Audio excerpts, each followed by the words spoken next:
خاندان کو الگ کرنا چاہے گا اور تمام برادری کو الگ کرنا چاہے گا، بھائی کو بھائی سے الگ کرنا چاہے گا، تو یہ سمجھ لیجیے کہ وہ انسان جو اس کے ساتھ اس کا جو نتیجہ آنے والا ہے وہ نتیجے سے واقف نہیں ہے، وہ آخرکار اس کو بھگتنا پڑے گا۔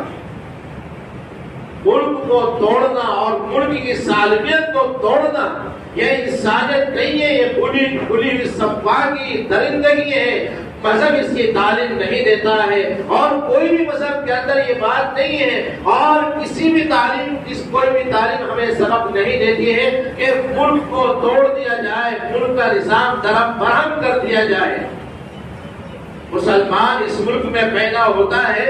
اور مرنے کے بعد اسی مٹی میں سما جاتا ہے، یہ اس کی محبت کی دلیل ہے۔ اس کی محبت کی ابتدا شروع ہوتی ہے اس مٹی سے پیدا ہونے کی، اور اس کی محبت کی انتہا ہوتی ہے کہ وہ مرنے کے بعد مٹی میں سما جاتا ہے۔ منها خلقناکم وفیها نعیدکم ومنها نخرجکم تارۃ اخری، کہ ہم نے تم کو اس مٹی سے پیدا کیا، اسی مٹی سے ہم تم کو دوبارہ اسی مٹی میں لوٹائیں، اسی مٹی سے ہم تم کو اٹھائیں گے اور دوبارہ ہم تم کو اسی مٹی میں لوٹا دیں گے۔ تو مسلمان وہ ہوتا ہے جس کو اپنے وطن سے محبت ہوتی ہے، اپنے ملک سے محبت ہوتی ہے۔ جو ملک سے محبت نہیں کرتا ہے وہ غدار ہوتا ہے، اور جو غدار ہوتا ہے وہ مسلمان نہیں ہوتا ہے۔ تو مسلمان کبھی بھی اپنے ملک کا غدار نہیں ہوتا ہے، بلکہ مسلمان اپنے ملک کا وفادار ہوتا ہے۔ یہ ہمارے ایمان کا حصہ ہے۔ اللہ کے نبی علیہ الصلوۃ والسلام نے ہمیں اس بات کی تعلیم دی ہے، تو ہمارا یہ ایمان ہے کہ ہم جہاں پیدا ہوئے ہیں ہم یہاں کے ذرے ذرے سے پیار کرتے ہیں، اور ہم یہاں کے ایک ایک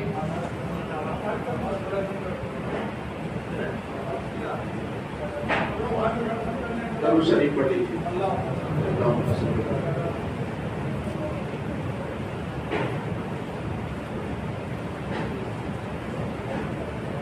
اس ملک میں مسلمان رہتے ہیں، ہمیں اور آپ کو اپنے وطن سے پیار ہے، اور ہم نے اپنی محبت کا ثبوت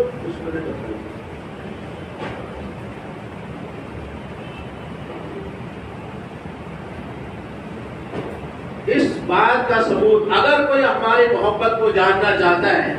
اگر کوئی جاننا چاہتا ہے کہ اس ملک سے سب سے زیادہ محبت کس کو ہے، تو ظاہر سی بات ہے یہ بات اگر ہم اپنی زبان سے کہیں گے تو کوئی اس بات کو ماننے کو تیار نہیں ہوگا۔ آپ کو اتہاس دیکھنا پڑے گا، تاریخ اور آپ کو ماننا پڑے گا، اور آپ کو یہ دیکھنا پڑے گا اور سمجھنا پڑے گا اگر کوئی منصف مزاج انسان ہے،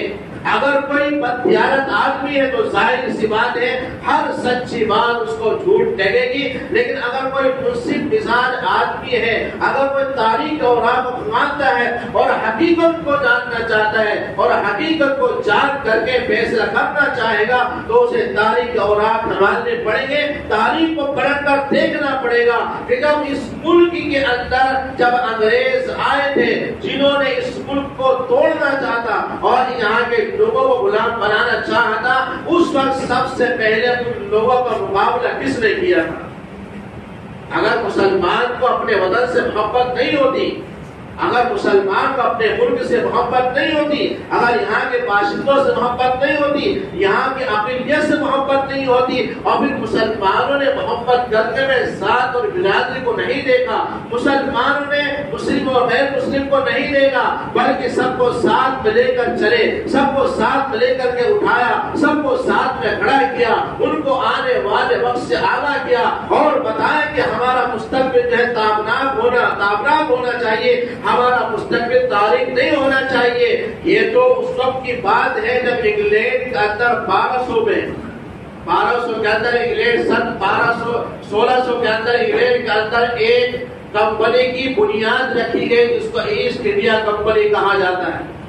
1600 کے اندر انگلینڈ کے اندر ایک کمپنی کی بنیاد رکھی گئی جس کو ایسٹ انڈیا کمپنی کہا جاتا ہے۔ اس کے بعد جہانگیر بادشاہ کے زمانے میں 1612 کے اندر 11 جنوری کو اس کی بنیاد رکھی جاتی ہے، اور جب انگریز فرنگی جو ہندوستان کے اندر آتا ہے اس نے یہ کہا کہ ہم یہاں اپنی کمپنی چالو کرنا چاہتے ہیں، ہم یہاں مال بنائیں گے، اپنے ملک لے جا کر بیچیں گے، لیکن دھیرے دھیرے اس نے کاروبار کے ذریعے سے تجارت کے ذریعے سے ہندوستان کے اوپر قبضہ کرنا شروع کر دیا، یہاں کے لوگوں کو غلام بنانا شروع کر دیا، تو اس وقت کے جو بادشاہ تھے نواب سراج الدولہ 1756 کے اندر نواب سراج الدولہ کے نانا نواب مرد علی خان نے سب سے پہلے ان فرنگیوں کو مقابلہ کیا۔ وہ سمجھ چکے تھے کہ ہمارا ملک جو ہے دھیرے دھیرے غلامی کی طرف بڑھ رہا ہے، اور یہ فرنگی قوم تجارت کے ذریعے سے اور کاروبار کے ذریعے سے یہاں کے لوگوں کو غلام بنانا چاہتی ہے۔ تو نواب سراج الدولہ کے نانا نواب علی مرد خان نے ان کا مقابلہ کیا، آخرکار بلاسی جنگ میں وہ شہید ہو جاتے ہیں، اور نواب سراج الدولہ نے بھی فرنگیوں کا مقابلہ کیا، لیکن ان کی آسیر کا جو ایک سانپ بنا ہوا تھا میر جعفر، جس نے کی دھوکہ دے کر کے میر سراج الدولہ کو شہید کرا دیا۔ اس کے بعد 1799 کے اندر سلطان ٹیپو شہید کی شہادت ہوتی ہے۔ تو آپ ذرا یہ دیکھتے رہیے کہ تاریخ اور رات جب ہم نکالیں گے تو ہمیں پتہ یہ چلے گا کہ سب سے پہلے اس ملک کو بچانے والا کون تھا؟ مسلمان تھا۔ دوسرے نمبر پر ملک کو بچانے والا کون تھا؟ مسلمان تھا۔ تیسرے نمبر پر سلطان ٹیپو شہید کے جو والد تھے حیدر علی، انہوں نے انگریزوں کا مقابلہ کیا اور آخرکار وہ بھی شہید ہو گئے، اور اپنے باپ کی جنگ کو آگے بڑھاتے ہوئے سلطان ٹیپو شہید رحمت اللہ علیہ، جس نے پوری زندگی اپنے چہرے پر داڑھی سجا کے رکھی، اس نے کبھی داڑھی کو نہیں کٹایا، وہ تہجد گزار آدمی تھا، اپنے زمانے کا قطب اور ابدال تھا۔ مولانا حسین احمد فضل رحمت اللہ علیہ لکھتے ہیں کہ سلطان ٹیپو شہید اپنے زمانے کا قطب تھا۔